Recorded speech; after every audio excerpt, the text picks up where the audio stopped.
자, 여러분 반갑습니다. 오늘은 누가복음 9장 18절에서 27절까지의 말씀 본문입니다.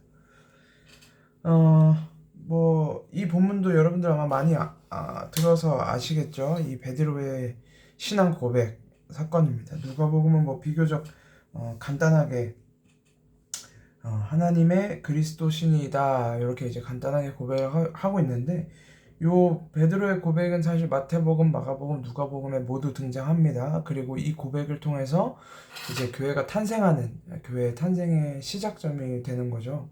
근데 이제 예수님이 먼저 이렇게 물어보세요. 사람들이 나를 누구라고 하느냐?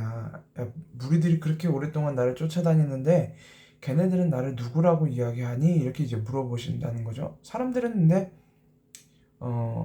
그냥 다 그렇게 무슨 선지자 중에 하나, 누구 아니면 모세, 누구는 엘리야, 이제 이런저런 이야기를 합니다 라고 이야기를 하는 거죠. 그들은 그때까지도 예수를 무슨 그리스도라든지 아니면 하나님의 아들이라든지 이런 게 아니라 그냥 하나님의 말씀을 가르치는 자, 이제 선생이라는 말이 많이 나오는데 이제 선생으로 본 거죠. 하나님의 말씀을 가르쳐주는 선생. 근데 이제 예수님이 그러면 너네는 나를 누구라고 하느냐라고 했을 때 이제 베드로가 그 신앙 고백을 하는 거죠.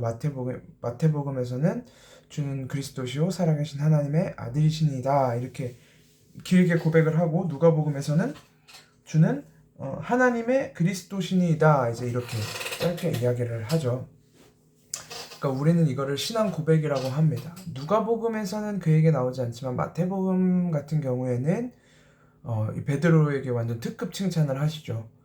네가 이 이야기를 할 수 있는 것은 너의 지식에 근거한 것이 아니라 하늘에 계신 내 아버지가 너에게 할 말을 주신 것이다. 이제 이렇게 이야기를 하시죠. 그래서 모든 이 믿는 자들, 성도는 하나님이 주시는 이 말씀, 그리스도를 고백하는 이 고백의 이야기가 담겨지게 되어 있습니다.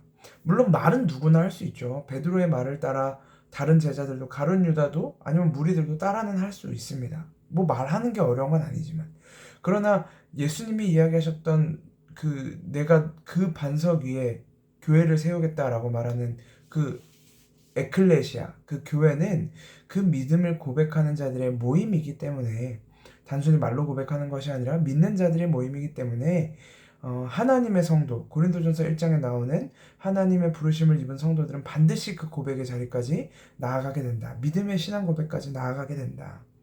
그래서 오늘 우리가 이 말씀을 바라보면서 우리의 신앙 고백을 한번 점검할 필요가 있겠죠. 과연 나의 믿음의 고백 속에 이 사도 베드로가 했던 이 고백이 담겨 있는가? 만약에 담겨 있지 못하다면 그러면 나는 하나님의 백성이 아닌 건가? 나는 성도가 아닌 건가? 그렇지 않죠. 베드로가 지금 이 고백을 할 수 있는 자리에 오기까지 이 수많은 세월과 수많은 시간들을 지나왔다는 걸 우리는 잊지 말아야 합니다. 하나님의 때는 누구에게나 존재하고 누구에게나 하나님의 때가 있으며, 하나님이 부르시기로 작정하신 자들은, 그 성도들은 언젠가 우리의 삶의 역사 속에서 그 믿음을 고백하게 됩니다. 그리고 그 믿음을 고백하게 하는 건 역시 예수님이 말씀하신 것처럼 우리가 하는 게 아니라 하늘에 계신 우리 아버지, 이제 우리 아버지가 된 거죠. 그 고백을 할 수 있으면 우리 아버지가 그 고백을 하게 만드신다라는 거죠. 그래서 여러분, 우리가 이 큐티 영상을 꾸준히 보시는 분들 정도라면 충분히 말씀에 대한 갈급함도 있을 거고 이해도 있을 거고 있으시겠지만, 우리가 이 믿음의 고백을 매 순간 점검하면서 나아갔으면 좋겠습니다.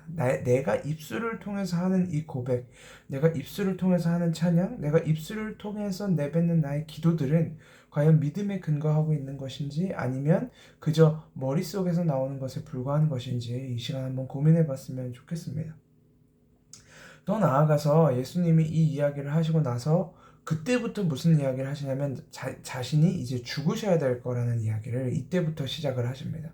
누가복음에서는 그 언급이 나오지 않지만 마태복음에서는 이때로부터 예수님이 자기가 죽어야 할 것을 가르치셨다, 이제 이런 이야기가 나오거든요.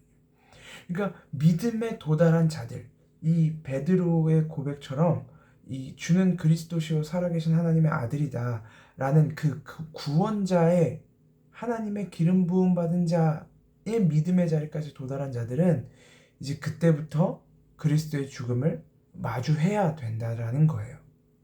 예수님은 이 땅에 살기 위해서 오신 것이 아니라 죽기 위해서 오셨습니다. 근데 그때 당시 예수님을 따르던 무리들은 결코 그걸 받아들일 수가 없었겠죠. 왜냐하면 예수님은 그들 기준에서 예수님은 그걸 위해서 오셨으면 안 되거든요. 아직 때가 되지 않았어요. 때가 되면 예수님이 이걸 오픈하세요. 왜? 그들이 자기를 십자가에 못 박아야 하니까. 때가 되면. 근데 아직은 때가 되지 않았기 때문에 오늘 누가복음 9장 21절에서도 경고하사 이 말을 아무에게도 이르지 말라 명하신 이유가 때가 되지 않았기 때문이에요. 그러나 이 베드로의 신앙 고백 이후로 제자들에게는 이 이야기를 3번씩 하십니다. 나 죽어야 돼. 나 십자가에서 죽을 거야. 나 장로들에게 잡혀서 죽을 거야. 나 많은 고난을 받고 죽을 거야. 근데 살아날 거야. 라는 고백을 이때부터 제자들에게 하시기 시작하는 거예요. 이것은 훗날 너희들이 넘어지더라도 다시 일으켜줄 수 있다라는 그 예방주사이기도 하지만 그리스도를 믿는 믿음의 자녀들이 그것을 깨닫는 자리까지 나아가야 된다는 겁니다. 예수님의 위치, 예수님이 도대체 무엇을 위하여 이 땅에 오셨나? 예수님의 목적은 무엇이고 예수님이 왜 죽으셔야 되는가? 그것을 제자들도 아직은 몰랐어요. 베드로가 그 고백을 하긴 했지만 마태복음에서 이 이야기를 하시자마자 예수님 죽으시면 안 됩니다 라고 이야기하거든요. 죽으시면 안 됩니다. 그러니까 베드로도 여전히 예수님에 대한 그런 고백이 있었음에도 불구하고 다시금 인간적인 생각, 무리들이 했던 생각들을 갖고 있었다라는 이야기죠. 우리가 이 땅 가운데 지금 역사의 시간 속에서 믿음의 생활을 하는 동안 우리도 베드로와 같은 모습이 그대로 드러나고 있습니다. 우리의 믿음 속에서 예수님이 유일한 소망이시고 우리를 죄에서 구원하실 나의 죽음 가운데서 구원하실 분이라는 걸 알면서도 여전히 나 때문에 그리스도가 필요하다라고 이야기를 해요. 나라는 존재가 살기 위해서 그리스도가 필요하다라고 우리는 끊임없이 이야기한단 말이에요. 여전히 나를 죽이지 못하고 여전히 그리스도의 영광보다 내가 취할 영광이 더 중요한 사람이 바로 우리들입니다. 그래서 우리는 계속해서 이 믿음의 고백과 또 이 우상숭배의 고백이 계속 싸우는 거예요. 계속 싸우는 거예요. 그러면서 이 우리의 상태가 어디까지 성장하게 되냐면 훗날 베드로가 부활하신 예수님을 만나고 목숨을 걸고서라도 복음을 전하겠다고 마음먹는 그 자리까지, 결코 다시는 예수님을 부정하지 않는 자리까지, 나를 위해서 사는 것이 아니라 내 삶은 오직 그리스도의 영광에 있다라고 고백하는 그 순간까지, 사도 바울이 했던 것처럼, 베드로가 했던 것처럼, 예수님의 모든 제자들이 했던 것처럼 그 자리까지 하나님이 우리를 인도해 가신다라는 거, 아브라함이 이삭을 바치는 그 자리까지 나아갔다는 것을 우리도 기억하면서 오늘 여러분들 믿음의 고백 가운데 무너질 수 있습니다. 실패할 수 있습니다. 넘어질 수 있습니다.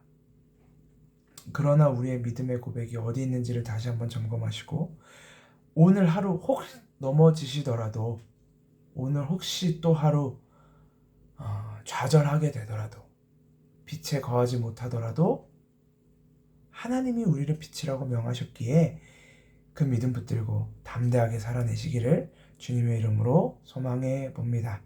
기도하겠습니다. 하나님 아버지, 은혜를 감사합니다. 베드로는 오늘 엄청난 고백을 내뱉었습니다.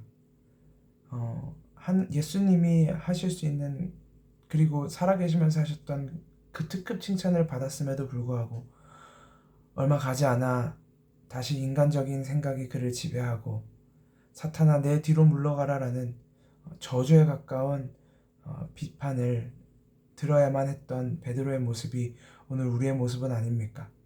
엄청난 믿음의 고백이 있는 것처럼 행동하면서도 또 어느 순간 갑자기 믿음이 하나도 없는 사람처럼 그렇게 살아가기도 합니다.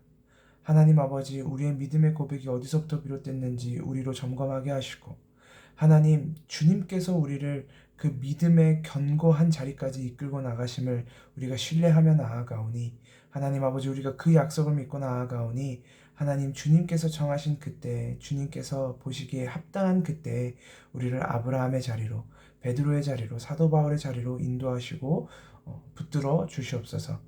오늘 하루도 넘어지지만 다시 일으켜 주실 주님을 기대합니다. 살아계신 예수 그리스도의 이름으로 기도합니다. 아멘. 오늘 하루도 화이팅 하십시오.